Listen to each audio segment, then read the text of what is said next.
welcome back to The Short Game. This is a show where we talk about short video games, the kind of thing you can pick up and complete in an evening or a weekend or a train ride. Games that respect your time. I'm your host, Reagan Kelly, and I am joined by all three of my awesome co-hosts. Shane Kelly. How are you doing, Shane? Pretty great. Nate Heininger. How you been, Nate? Doing well. Swiping left, swiping right, and in a way I never thought that I would say. Yep. And Laura Nash. How you doing, Laura? I'm doing good, and I just now realized the folly of this, 'cause I don't think any of us used Tinder, so... Never once. Past my time. Too late. I didn't... So now that we've all been very smug, we can talk about... Reigns, yeah. Reigns. Yeah. So we're talking this week about Reigns, which, if you are an iOS gamer, you've probably already heard of, because it sort of took the App Store by storm. Yeah, and it's available on other platforms as well, but I think it's a iPhone native experience, if you know what I mean. Yeah, Android as well, which is nice if you happen to be one of those types. Those guys too, yes. We cater to all. But it's a game where the kind of elevator pitch for it is this is a kingdom management Tinder, where you're swiping left and right to create a branching narrative of running a country and dying thousands of times. And I think it's a pretty unique game that I've never really played anything like it. How about you guys? Yeah, it's like someone took the idea of Infinity Blade and was like, combat's lame. How about a deck of cards? And 4 bars that if you get too high or too low, you die. The entire game is basically, again, we said swiping left and right to make decisions, but little characters come up and say things to you, and you agree or disagree. And then your management bars, which are just, church, people, army, and money, go up and down. And that sounds like it should be an easy game, but I think the developers have actually got a pretty deep game going. Yeah, what I think is really, really interesting here. So, I mean, I think that's a pretty good explanation of the game. It's a little easier to get a sense of if you watch it in motion, but really it is just a series of A, B, binary decisions that make up a story. But what this really is like, this is the most simple to play, accessible, mobile native take on interactive fiction that I've ever seen. Like, this is a choose your own adventure with tons and tons more choices and way, way, way less reading. But that makes it feel like such an incredible fit on a smartphone. Yeah, plus a random generator as well, which allows each run to be a pretty unique experience. You start to get a big picture of what's going on, and it kind of handles it like like a deck building game, where as you unlock more stuff, these cards are added to your pile of Tinder profiles, and they shuffle it up every game, and it starts over from the beginning.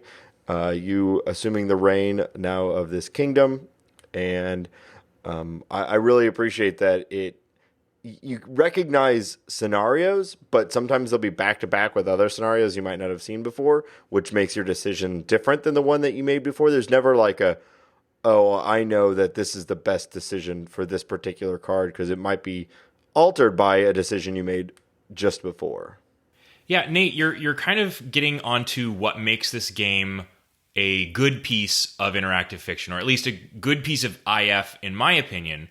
And it's the same structure and the same reason I liked Fallen London, because this really slots into what the Fail Better Games that came up with Fallen London called the quality-based narrative, where your story that you're experiencing is made up of all these little parts, but how do you put those parts together, and how do you string them together into little short stories? And you do it by having the whole world of the story be basically a state machine that keeps track of a few facts about what's just happened. Like, the next card that you draw in this game there's a huge dose of randomness there. And every choice has an effect on one of the meters, the state of your kingdom. And there's also hidden states, and then there's preserving states that continue from one king to another. But as you kind of manage all these different qualities, you're trying to keep your king alive as long as possible. And the longer you do that, the longer short story gets strung together from these reusable parts, these cards that you're swiping left and right. And I think that structure is a really good one if you're trying to build a narrative that's going to be kind of emergent from smaller story parts, which is perfect for an iPhone game. So I think design-wise, this is a piece of IF that fits really well into the mobile space, because you've got a bite-sized short story made out of teeny tiny, almost the tiniest possible choices, and still you're able to string them together into like a little short session. And story. There's continuity, but it's not like heavy continuity. It's not as if you didn't play this game for 5 weeks, you pick it up and have no idea what happened. But it's a succession of kings. I mean, there's a reason reigns is plural. It's because you are going to play, die, and then time has passed, and now it's the new year, and now you are the new king, and it moves on. So you're literally just dying over and over again, slowly eking the calendar forward. And, if your previous king was, tanked the treasury, building a farm, and started a crusade, those decisions persist. There are plenty of things that last just for your lifetime, but sometimes you do leave a little legacy that makes it harder or easier. And there are characters that recur, and you can kind of do special things in this game to give yourself a boost or possibly curse you. I'm still not sure. I have finally, after many, many deaths, I think I know what the end game of the game will be. Yeah. But I know I still have a ton of playtime. Yeah, can we talk a little bit about like just the overarching story of it? When I first started playing the game, I thought that it was really like completely disconnected. I at first thought every king that you show a timeline, so you can see, oh well, this king comes first, this king comes second, this king comes third, and you can see how long each of them lasted as monarch. But it really seemed at first like There's they were totally some neat little disconnected Easter from eggs each other. or something in that timeline too. By the way, Oh yeah, but like once you get not too long into the game, you realize that it does sort of each king builds on the last in some very obvious ways. Like I built a granary, and that might actually persist to king number 2, that kind of thing. But in kind of more story-based ways too. So I don't think it's too big of a spoiler to talk about the first appearance of the devil, would it be?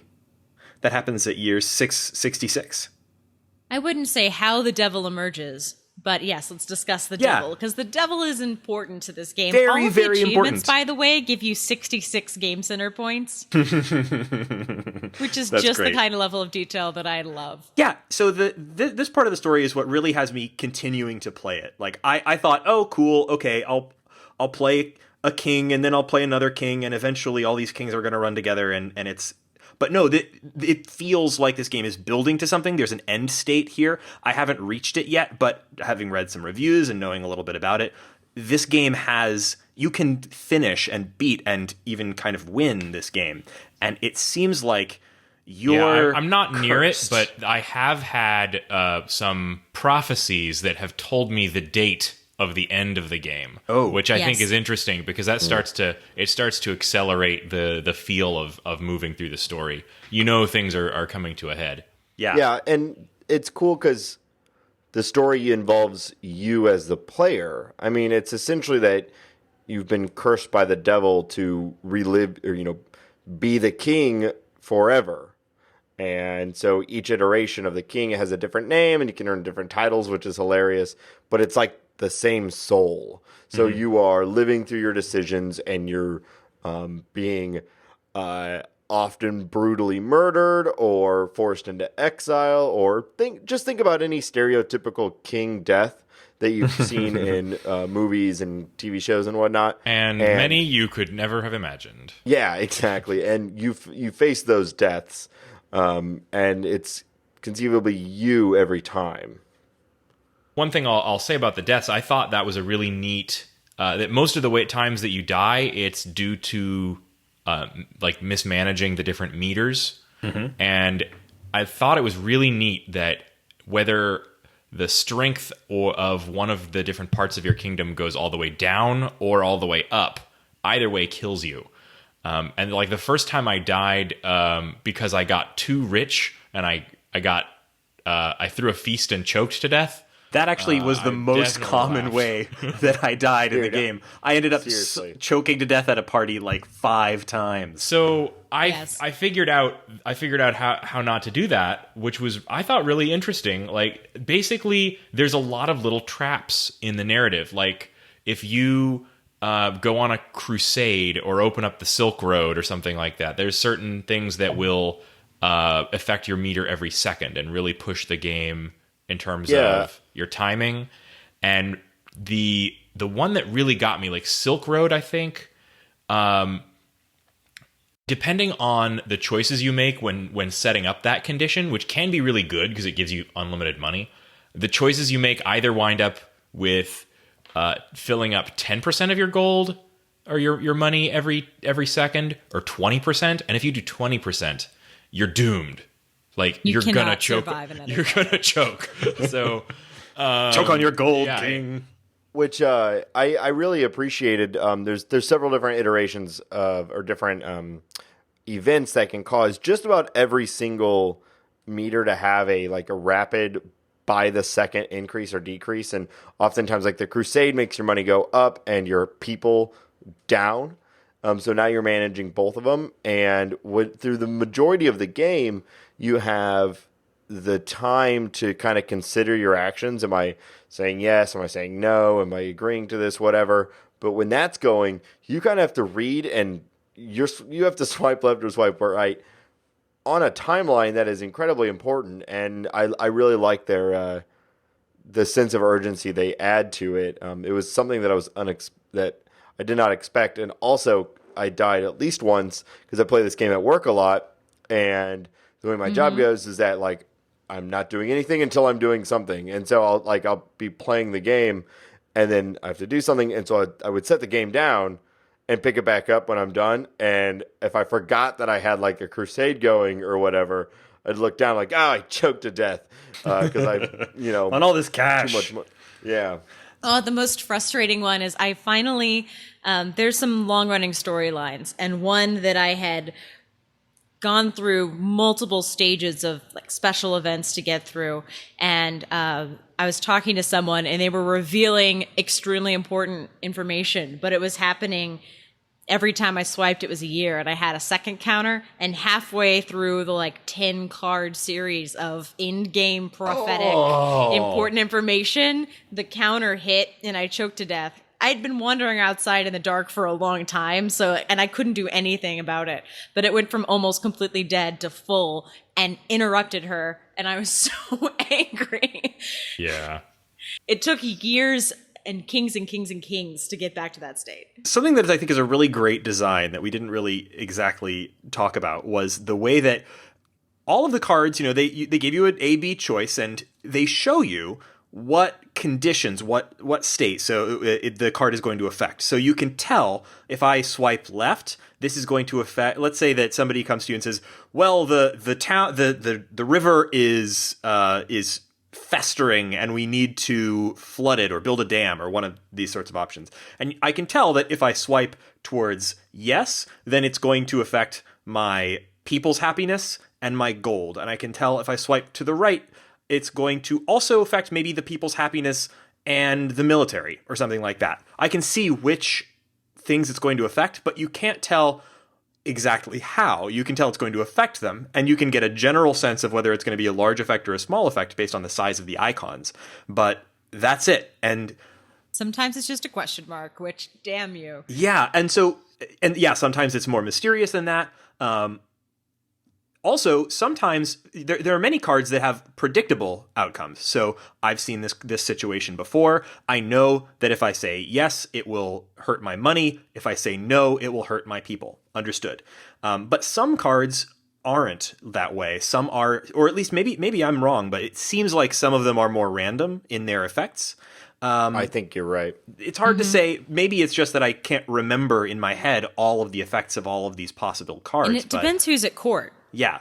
Oh, yeah. And there's different characters. And depending on what characters are at court in your game, you may have different effects or different card possibilities. And it's constantly adding new cards. So you have to learn what all of those do before you can start making effective decisions. It's piling this stuff onto you, and you'd think it would become really complicated. But actually, it feels...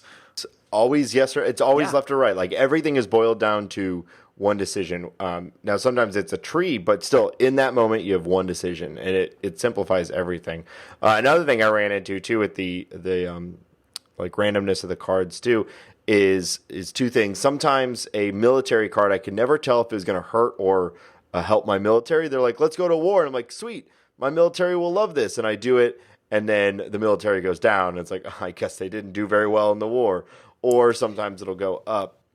Also, there'll be like random generators behind decisions that you make. So one thing I'm thinking about is sometimes you're asked to go on like a hunt for like a boar or wolves or whatever. And you'll say, sure. And sometimes the next card will be, what a great hunt. And then sometimes the next card will be like, you died on that hunt. Or And sometimes it's like, you are slowly bleeding to death. yeah, you were injured. The game is very goofy. Yeah. All of the character design, the way they talk. Yeah, we didn't really talk about the look or sound of the game either. The character design is so interesting on this game because it's minimalistic, but it's not pixel based. And I love how geometric it is, but the characters still have personalities. For some odd reason, the executioner has a bright pink background. That's just kind of the world of the game. It's colorful, but it's not childish, and it's bright and neon, and it's very stylized in a way I've never really seen before. I can't think of something using this style outside of a design project. Yeah, you're right. It's very unique. And I think it feels very like modern, but I would say it's kind of a midpoint between something like a low poly 3D model and something made out of like construction paper. Like everything is very like looks like folded and cut and geometrically arranged rather than sort of illustrated. I mean, looking at the design, someone could look at this and say, this is a designer from 2016. Yeah. That's what this looks like. It looks like today's design world. Yeah, it's very modern. More than anything else. Also, something I only very recently discovered is that some of them, their eyes will move as you're like swiping their cards around, and they can be very subtly animated. And it's not like a visual like it's not super fancy. We're not looking at like the Hearthstone of cards here. Like these cards are very simple, but it's appealing. You'll see these characters again and again, but you'll see them coming to you with different sorts of questions, and you get a sense of who the characters are from their look and from the sorts of questions they bring you. And it ultimately, visually, I think, it's very minimal. You can tell this is like a project of a small developer, but it's really successful. Yeah, the sound I think is worth talking about.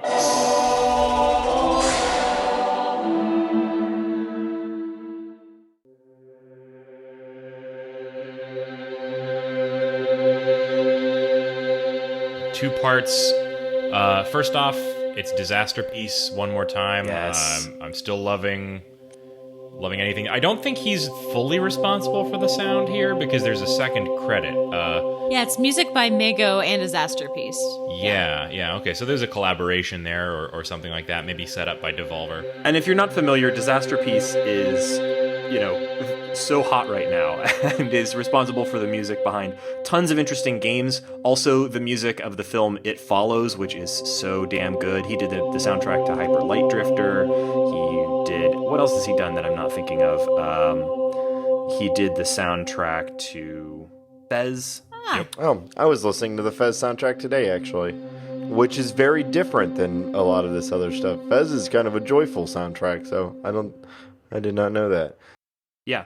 Also, one of my favorite things sound-wise in this game is the little things, like the little voice recordings of the individual characters.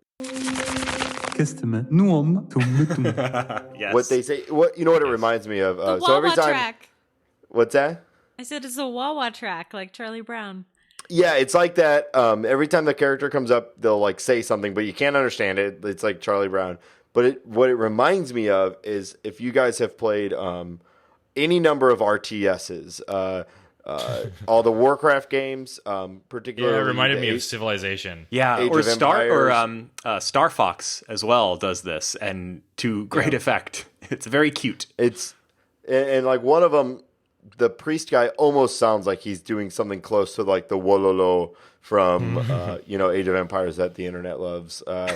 It reminded me a lot of that, and which is just funny every single time. I actually played this game with headphones on a lot, and the disaster piece background is great, very minimal, but it's great, and then the silly sound effects on top of it, and like medieval sounds all over, like gates slamming and like riots in the background, and when you get your head cut off, like a chunk, of like I don't know, an axe drop or a guillotine or something. And some choice Gregorian chants thrown in there too. Mm-hmm. It's another great example of a game, that we love where you can tell they paid attention to everything. I don't think there's anything really wrong with this game. I think they accomplished everything that they're looking for. Yeah, I mean, given that it seems a massive success, I kind of hope for more content. Like, this is a game that I think would be really easy to add content to and easy to go back and re-explore with additional content added. So I'm kind of hoping for that. And I don't usually have that feeling about like mobile games or interactive fiction, or really games in general, because I'm such a like flit from game to game kind of guy. And they've hinted a lot that they're going to do more content. I mean, first of all, the Steam version has a Twitch Plays Reigns Easter egg hidden in it. So that was one of their first that's such a extra brilliant things they idea. did. And they're going to keep adding more and more. And I mean, honestly, like, I'm surprised they even have a Steam version at all. Like, this seems like such a mobile native game. Speaking of Easter eggs, I have a tip for you guys about the Pungeon. Oh my gosh. Yes. Yeah, we didn't even mention that, just to kind of explain what that is. There's sort of like mini games hidden within this game that you happen as sort of events. The two that I can think of are that occasionally you'll get trapped in a dungeon, the Pungeon, and also occasionally you get involved in duels, sword fights. And both of those kind of change. You're still always choosing yes or no, left or right, but you're no longer managing your kingdom. You're suddenly trying to navigate a sword fight or navigate a dungeon. That's like a really cool mechanic to me, like layering on these extra sort of event-oriented things, but still keeping that core yes or no, left or right mechanic.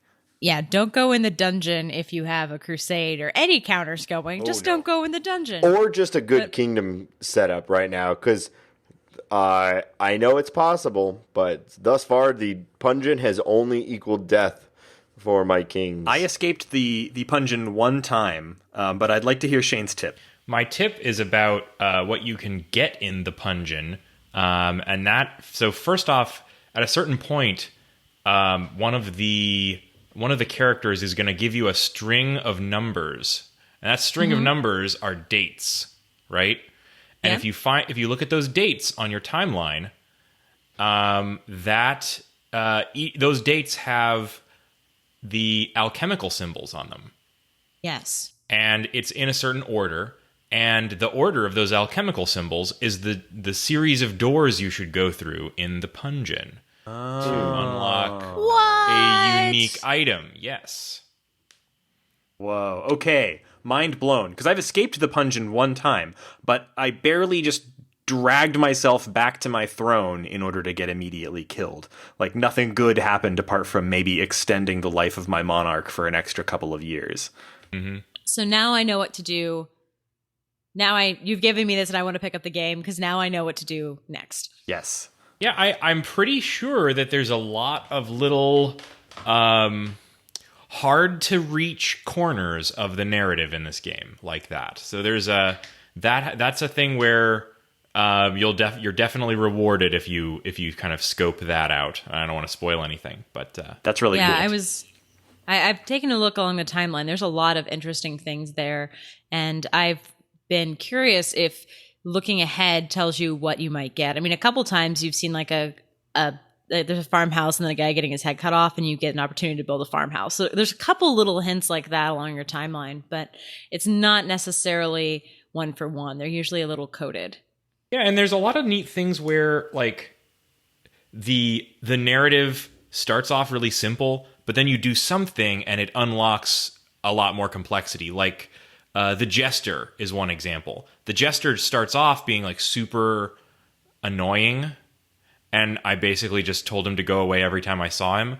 But then at a certain point, I was just like messing around, and I chose a few different options, and then I unlocked like dozens of new kinds of conversations to have with that character. So, or at least it seemed that way. Now he has something new going on all the time that's always kind of putting a different twist on the situation. So I think that's where the strength of the game lies. If I can say where I think some of the negatives of the game are, it's that it gets to feel a little samey, and the stakes don't feel super high when you can just die and start over. But overall, what do you guys think about this game? I think that I can see myself picking this up and playing a few rounds, for a long time. I think it's a pretty replayable game. It's funny, and I think that it rewards playing different ways. At first, I was trying to stay alive the longest, and then I was trying to stay alive when I had something to further the story. And then I started playing to get all the deaths or to meet new people. There's a lot of advantages to playing things that will actually hurt you if it doesn't kill you right away, just to see what happens next. And I like games I can poke at. A lot of interactive fiction will let you a little outside of the boundaries, but not far. And I appreciated that this one, since it is so great, it's A, B. It's very, very set. So even if A is always the right choice, picking B a couple times just to see what happens has very little consequence. So the thing that actually makes the game as a whole less powerful makes it really fun to mess with. Undertale, yes. You could, it's not like Undertale where there's huge repercussions for what you do. This one is experiment, play. It's a sandbox in many ways. Yeah, again, a game that has this much randomness, if it were to, if it punished you for that experimentation, and if it like really locked you out of stuff, that would be a big bummer. But with this level of randomness, just kind of screwing around becomes kind of fun. To bring it back to Fallen London, I played this game in ways I would never for my character. Like, there's things in that game that I'm pretty sure if I did, it would irrevocably change my character forever, and I refuse to do it. Here, there's another king down the line. I can see more of the content that way. So if you're a content hoarder, this is a really good game for you. And I like that it actually quantifies the content, because you've got a deck of cards. Like you've seen 30% of the cards. You've seen 60% of the cards. Occasionally, you'll encounter something, and you'll see a bunch of new cards fly into the deck and think, ooh, more. Yeah. It very clearly tells you how far you are into unlocking each individual aspect of the game, which is pretty cool. Overall, I think it's a pretty cool game. I have been enjoying... I like that there's kind of like two different things you can kind of lean on. You can either lean on resource management if you enjoy that sort of thing. This game is ultimately, as you're really trying to get further and last longer, it is kind of just a straight up resource management game. I will trade X amount of military for X amount of people. Like I started doing like little calculations, like what's my net gain, net loss from the plus and minuses, from this sort of thing. What can I risk now? Because I know like it seems like money is the thing that's moved up and down the most. So I'll trade, money for people because that's less likely. You can really just buy into the resource management, or you can buy into the storytelling and just be like, well, this might kill me, but let's see what happens, as Laura was kind of getting into. And between those two things, I think the game has a ton of depth, and it's funny, and it sounds great, and it's kind of fun to look at. I can see either them adding in, this game could just keep going where they just add in new characters, or they could say, like, Reigns 2, and it's the same game, but now it's a new cast of characters, and it's you're leading a different kingdom or whatever. Same curses happen to you. Honestly, I would love for like a sequel to this to be set, with a different setting, different characters, new content. I would buy that in a heartbeat. Yeah, same game. It's fine. It's like they have a fantastic, simple but deep way of telling a story, and we already hit them. But I love the change ups in mechanics, the speed up and slow down, the pungeon, the dueling. For the entire game being A and B, it feels far deeper than that. Yeah, I mean, you can wind up dating a bird. I mean, in what other game can you do that? I'm trying so hard to date that bird. I have no idea how to date that bird. That's not happened to me yet. Didn't we do a whole episode about a game where you date birds? We actually did. So. Yes, we did.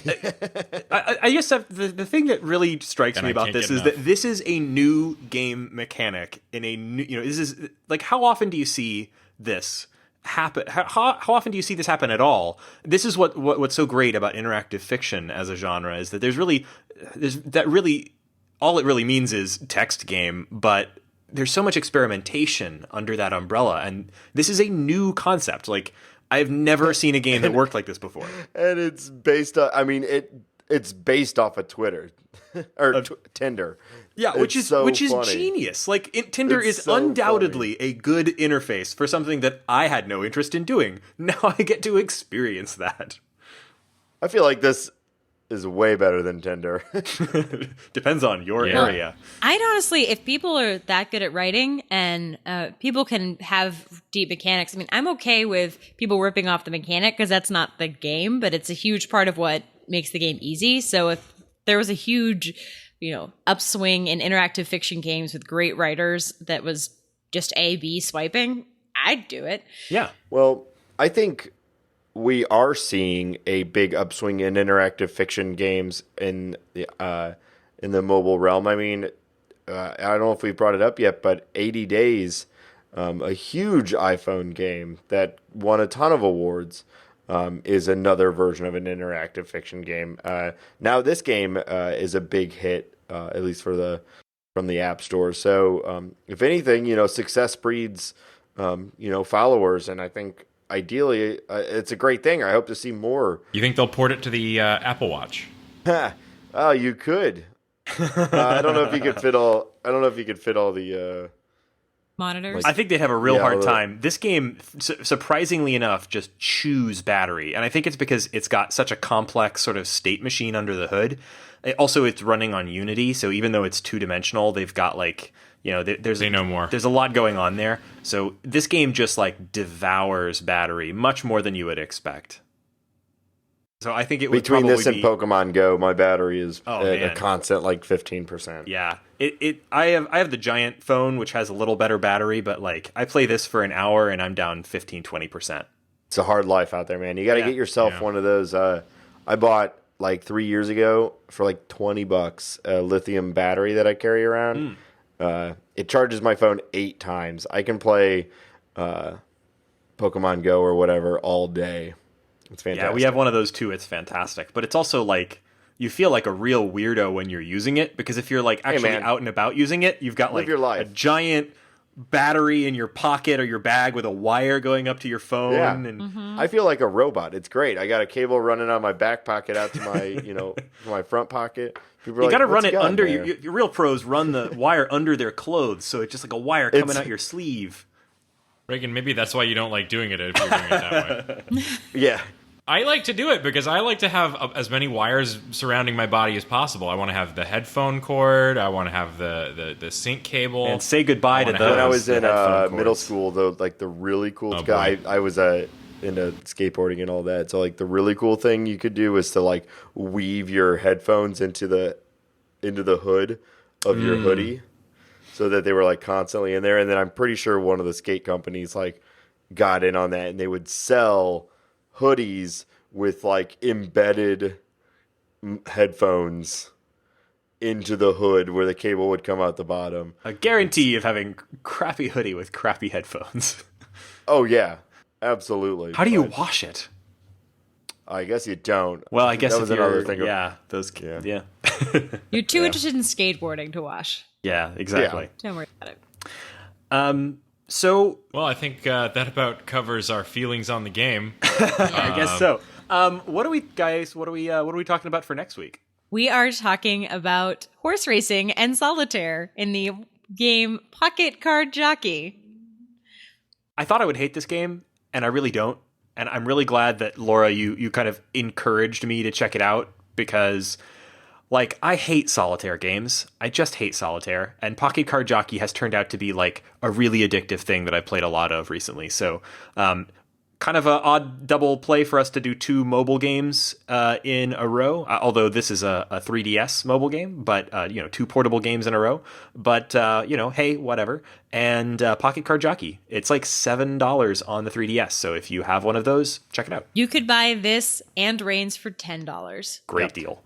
I love solitaire games, or I like solitaire a lot, I guess I should say. I don't feel like I've played any other solitaire games other than solitaire, so I'm excited for this.